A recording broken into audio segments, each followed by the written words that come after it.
Welcome to Outlandish Curiosity with Borrow illustrating Kevin Fogg's book. Ah, the Mullion Bridges! The Carrion Jungle is renowned for those. Brace yourselves, for the process in which mullion bridges grow is remarkable and needs no small amount of explanation. Initially, the mule, a vast underground network of mold, seeks out beds of decay. On the fertile ground, moulins grow, a plant with thick twirl-shaped stems. Once full grown, the moulins start spreading outwards with smaller, flexible roots in a direction coordinated by the mule. Eventually, two or more moulins meet and fuse into a mopus, the habitat of the newly spider.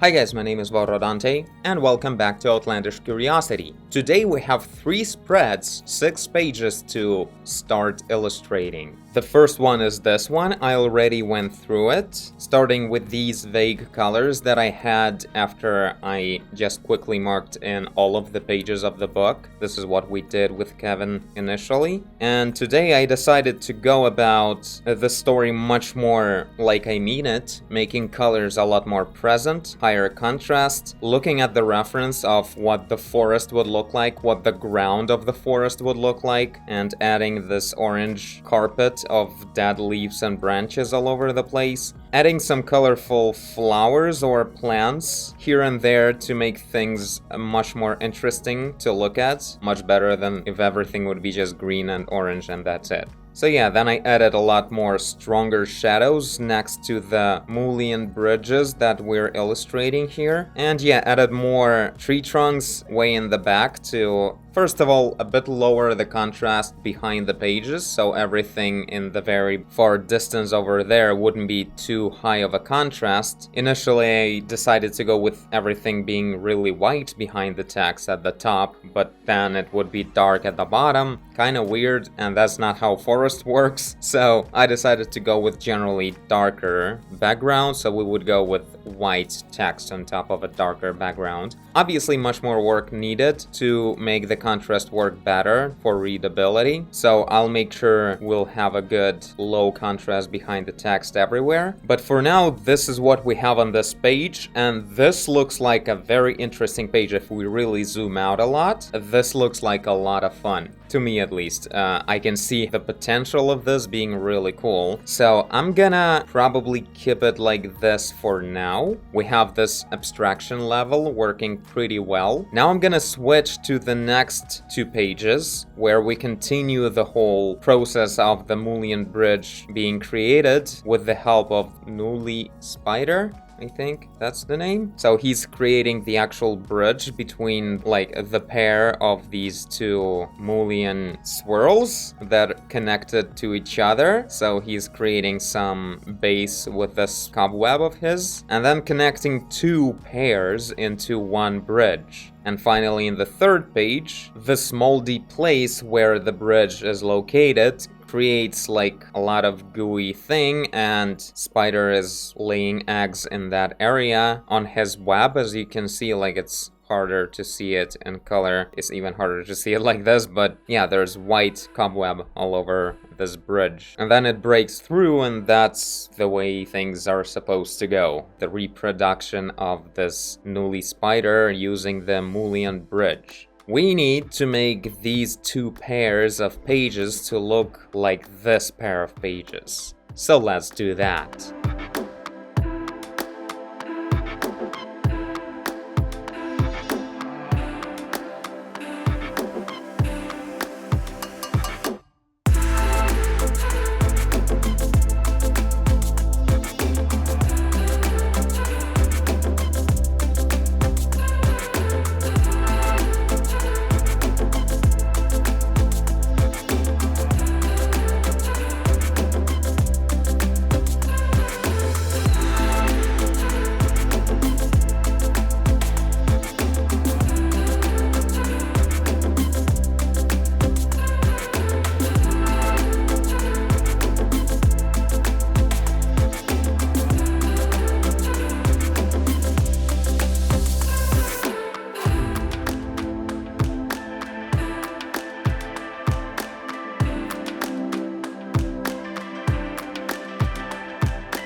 Went a bit crazy with the floor color on the second spread. Definitely looks better if I tone it down a bit like this. And I won't bother like making super clean rework of this color. I'm not erasing it super completely, like it's showing up here and there, this crazy colorful version. And it's awesome, it looks like a color abstraction. I still get the effect of a very colorful floor, but at the same time it's not dominant, it's not really the color of this surface, so it doesn't look crazy, yet the picture is playing with much more colorful notes. I don't remember, it has a name, this kind of technique, when you're creating a base with the opposite, maybe some kind of complementary color, with the opposite color to what the surface is actually gonna be like, and then paint on top of it, like covering almost all of it, and it will just show up a little bit in between the brush strokes, and it's gonna look amazing, like it will actually play so beautifully with the colors. And you can only get that in the context of a painting. There's no way you can justify that in a 3D render, in a drawing even, or in a photo. There's no way it's possible, but in a painting, it looks really dope. It's called like underpainting or something like that, when you first create a base of that opposite color. So I'll add some occasional bushes here and there to balance out the floor of orange, because yeah, the floors are great, but this is a forest. A lot of stuff grows on it.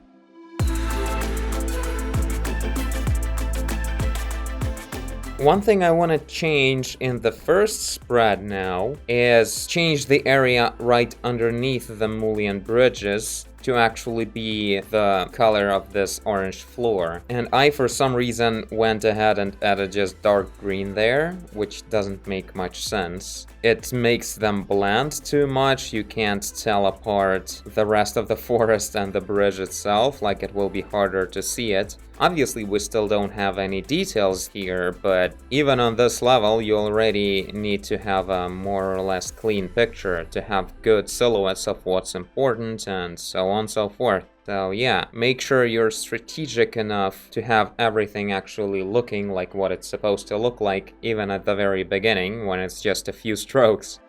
Feels unnecessary, but it definitely pays off if you do it. If something looks like what it's supposed to look like at the very beginning, when you're just barely starting the painting, it will have to look great in the end, right? So why not do that always? Alright, that's much better. This looks like the shadow underneath these bridges, and it will work out much better now, I think. Oh my god, these look so much messier. And make sure I don't lose the spider in all this mess. There we go. This page is much brighter than this one. I have much darker trees on top, which I kinda like. Let's do that. Yeah, like one thing about the book, you gotta be more or less consistent with what you're visualizing. If the same thing suddenly looks very different in the next page, it's gonna look weird. Definitely gonna throw off that immersion. There we go, this feels more consistent. I do have a really bright spot over here, but I want that to highlight the spider. This is its first appearance. Alright, now for the third page. I really want to give it a try at working on all three spreads kind of at the same time, because they're just like one another. They're showing stages of the same thing in the same place.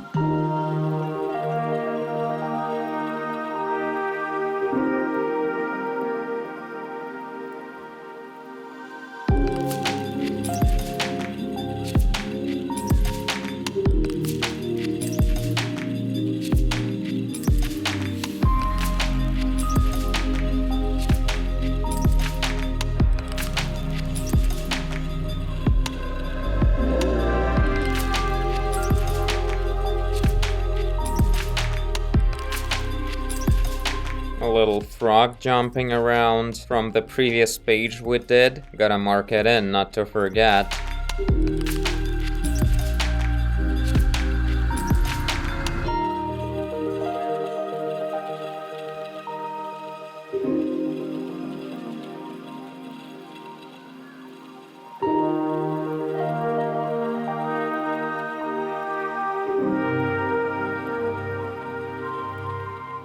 Well, that looks pretty interesting, but like this is not cool, the trees. I need to make them a bit better than that. We're having a different angle in here, so it requires some thinking, especially in here. Like we have the vanishing point. The camera is looking upwards.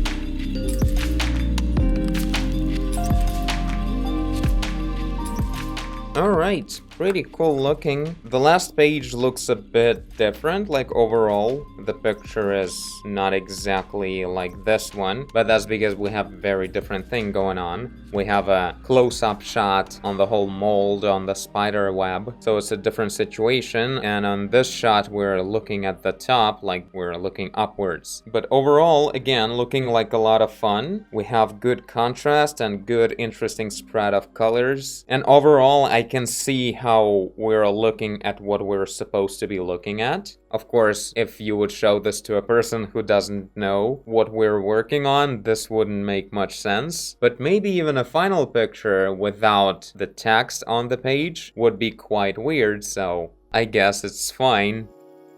So there you go, we have these 3 abstractions now. And this is the perfect base to work on the rest of these details to get very fortunate kind of images for them. I really think this is a perfect kind of strategy to work with any image when you're searching for something. First, you need to make sure that this is just an interesting spot when you look at it like this. So why not just go ahead and start with that? Just putting these actual final beautiful colors that you want to see as a result on the picture before knowing what the details would look like, because you're not there yet. But you still need to know when you will find out what those details are, they will be put into this environment, into this composition, into these colors. So you solve this first and then elaborate. I think this is like the perfect kind of strategy that seems to really pay off when I work this way. So hopefully this is helpful for someone. Of course, I have the initial sketch, like doodle, but it may be necessary if you're really used to thinking with sketch first, like with drawing. But if that's not the case, you're not obligated to do the sketch. You may go ahead and just start with colors right away. Search your shapes, your angles, your lighting, just right away in this abstraction, thinking through overall how things are supposed to be. That's totally possible, and I would be doing it that way, but in this pipeline of creating the book, like for the second and thirds of the book, I created this grid and I solved every single page, like how things are gonna be overall. Storyboarding for the whole book. What will be on the page and how exactly things are gonna be located on the page. Where things are, where the text is, where the characters are, where it's gonna be bright and where it's gonna be dark overall. Like there's quite a few details that are described in text, but now all I have to do is just open a new doodle for the next page and I know exactly how things are supposed to be. I know what time of the day it is, I know what kind of colors we decided to go with, and everything, so this is a pretty good way to go about it. But of course, these small doodles, they don't have the good thought-through color abstraction or contrast abstraction, like overall, all-around abstraction. It's not solved there, so I need to go through and make sure I really find the perfect colors and everything that would really make the best out of each page.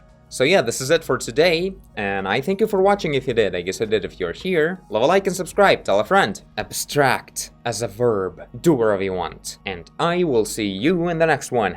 Bye!